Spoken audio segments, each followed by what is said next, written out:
to the best of my knowledge, Pollock isn't quite a historian. Well, but he would say he is. I mean, he would say, first of all, he wouldn't say it's thousands of years because he says history begins with writing, which is a problem I have, because that means you've eliminated the whole oral tradition.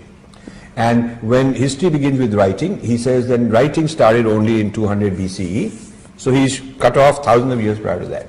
And so for him, the period of history that he wants to deal with is much recent. And the superimposition of political lens includes removing the sacred.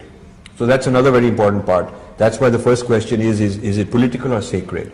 Because I would say a large reason for Sanskrit's success and for Sanskrit's spreading is because it brought some meaning to people's lives. He would say that it was an elitist project of the kings. So his is a political method, political motive that he's looking for in the reason for writing all the kavya and spreading all the kavya.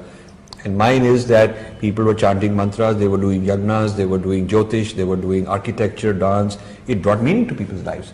There must have been some grassroots value it brought. So the issue is whether it's top down, which is what he would say, or is it grassroots acceptance of Sanskrit.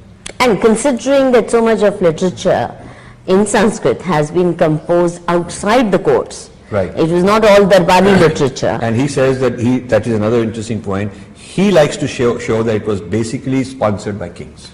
So one of my rebuttals is to show that a lot of poetry were written outside the kings. Now, this business of Sanskrit being endemically exploitative, right, because the ruling class used it, would he say the same about English language? Well, he's silent on it, so that's one of my rebuttals. That now we have... Because that has definitely yes, and that's much been more used globally. Yeah, we have to study it. And the whole business of English language, English literature, and the aesthetics of English and how it portrays a certain culture in the sense of, what is considered aesthetically nice is all westernized. So that's my rebuttal. In fact, that's what I discussed at the TIS talk in Bombay, and they couldn't handle it. I talked about the Indian ruling elite as the aestheticization of English language, literature, and so on, and all of us are part of it, and they just couldn't handle that, because I'm taking their logic and turning it back on them.